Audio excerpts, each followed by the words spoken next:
déjà bonsoir à tous. Comme tu l'as dit tout à l'heure, quand on a échangé effectivement sur la table ronde, j'avais peur d'être un peu en déconnexion au regard de mon parcours, de mon profil.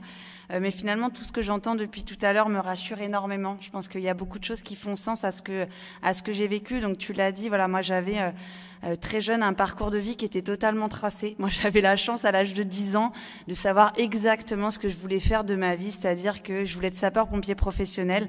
Donc j'avais déjà défini en fait mon parcours, mes études. J'étais engagée dans un programme de jeunes sapeurs-pompiers.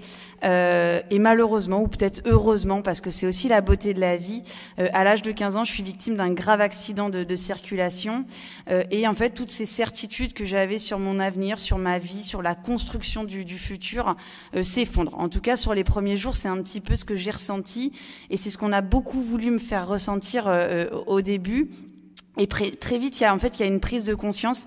Et Agathe l'a dit, en fait, très vite, cette volonté de pas passer à côté de ma vie. En fait, se dire que oui, c'est un événement qui est terrible. Oui, j'ai perdu une jambe. Oui, je ne serai jamais pompier professionnel. Mais à un moment donné, j'avais encore plein de choses à faire. Et il me restait une chose unique dans la vie qui était cette capacité de continuer à rêver, à avoir de l'ambition, à pouvoir mener des choses, à être aimé, fonder une famille. Enfin voilà. Et finalement, contrairement à ce qu'on m'imposait de faire à l'époque, plutôt que de voir ce que j'avais perdu, j'ai décidé de m'orienter, me concentrer sur tout ce que je pouvais encore faire. Et oui, c'était une vie totalement différente de celle que j'avais imaginée, de celle que j'avais rêvée, mais j'avais encore la possibilité et l'entourage pour faire en sorte que ma vie, en fait, elle soit belle. Donc c'est vraiment avec cette quête de sens, tout simplement d'être heureuse, de vivre la vie pleinement, que je me suis relancée pour pas être trop dépaysée. On va dire que j'ai choisi la solution de facilité qui est celle du sport. Et quand bien même les gens trouvaient ça impossible, quand bien même on a essayé de m'enfermer dans des cases, de me dire qu'il fallait 50 périodes de deuil, qu'il fallait 1 an pour reprendre le sport, ça m'a profondément agacée parce qu'en fait moi j'avais pas envie d'être ce que la société attendait de moi. Moi j'avais simplement envie de vivre pleinement ma vie. Et donc j'ai repris ce sport, j'ai continué à avancer. Et à cheminer petit à petit, voilà, et de me construire au travers de ce parcours de vie qui est après, sans doute, un parcours de vie très classique d'une sportive de haut niveau qui fait des choix, qui mène une carrière sportive, qui a des moments difficiles, qui a des échecs, voilà. Donc derrière le parcours de vie, il est très difficile. Mais ce que m'a appris cet accident, et Agathe l'a dit, en fait, finalement, on a un discours qui est très, qui va être très redondant, c'est finalement cette importance de la contrainte dans la vie. Enfin, moi, j'ai découvert effectivement que derrière les plus grosses difficultés, derrière les plus grosses contraintes, et l'accident n'est pas forcément la plus grosse contrainte que j'ai eu à affronter dans ma vie, et ben finalement, il y a des opportunités extraordinaires de se réinterroger, de faire des rencontres, et finalement d'emprunter des choix de vie qu'on n'avait pas du tout prévu. Et ça a été vraiment la beauté de mon parcours. Donc, pour rebondir aussi sur ce qui a été dit tout à l'heure, moi, j'ai arrêté en fait de me projeter dans 5 ans, 10 ans ou même dans 3 ans, me disant qu'en fait je ne sais pas de quoi la vie sera faite demain, je sais juste ce que je ne veux pas faire. Ça, je suis assez consciente de ce que je ne veux pas, non pas de ce que je ne peux pas, parce que ça j'ai aussi eu beaucoup de révolutions et je me suis beaucoup réinterrogée sur mon modèle, mais voilà, donc je sais ce que je ne veux pas faire et après je me laisse guider au travers des opportunités, au travers du sens de ma vie, avec l'envie, c'est toujours d'apprendre, de toujours être challengé et surtout comprendre que l'incertitude au quotidien, c'est pas un ennemi. En fait, c'est notre ami parce que cette incertitude, elle évite d'avancer toujours dans des limites de confort qui nous enferment dans un modèle où on ne se réinterroge pas, où on ne se challenge pas, où on ne rencontre personne. Donc voilà. Donc finalement, c'est vraiment cette cette constance du changement que j'essaie de m'appliquer au quotidien. Ça n'a pas toujours été des réussites. Et je pense que aussi en France, au-delà du modèle éducatif, on a aussi un dogme autour de l'échec. Qu'est-ce que c'est le véritable échec dans la vie? Pour moi, le véritable échec dans la vie, c'est d'être immobile, c'est de ne pas faire des choix. J'ai pas fait toujours les bons choix, j'ai pas toujours tout réussi dans ma vie, mais en tout cas, cette quête du résultat dans laquelle je me suis engagée à énormément de moments, et quand bien même j'ai pas réussi le résultat escompté, ça a été des apprentissages et ça a été un modèle pour grandir au quotidien. Et pour pas être trop longue, là, la dernière des choses, encore une fois, pour faire écho, moi, il y a aussi une année dans ma vie où je me suis un petit peu perdue.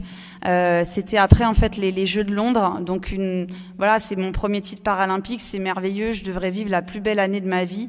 Et puis derrière, je repars un peu dans un modèle automatique, un peu obligé, parce que je suis championne paralympique en triathlon, que j'étais jeune, donc je devais continuer ma carrière sportive. Et en fait, à ce moment-là, la question que je me pose, c'est voilà, comment je fais pour continuer à exister dans le modèle parasportive, comment je fais pour continuer à gagner, à être championne du monde, à être championne paralympique. Et j'étais malheureuse, je m'y retrouvais pas. Pourtant, ce sport m'animait toujours autant. Et en fait, après coup, je me suis rendu compte que je m'étais pas posé la bonne question. La question, c'est pas comment je fais pour gagner, c'est pourquoi j'ai envie de gagner. Et en fait, dès l'instant qu'on se pose la question du pourquoi, dès l'instant qu'on se pose la question du sens, du résultat qu'on veut atteindre, et ben derrière, en fait, on applique une méthode qui est pas forcément la bonne méthode, mais en tout cas qui est la méthode qui nous parle et vraiment qui nous donne du sens au quotidien. Donc maintenant, voilà, je fonctionne comme ça. Quand je me fixe un objectif, c'est toujours de comprendre pourquoi cet objectif il m'anime. Et derrière, je trace ma propre route, quand bien même les gens ne la comprennent pas, quand bien même les gens estiment que c'est pas la route que eux auraient choisie, bah moi j'avance. Et puis encore une fois, des fois j'échoue, des fois je me dis que j'ai pas fait les bons choix, mais au moins j'ai décidé de continuer et d'avancer. Voilà globalement un petit peu mon parcours de vie.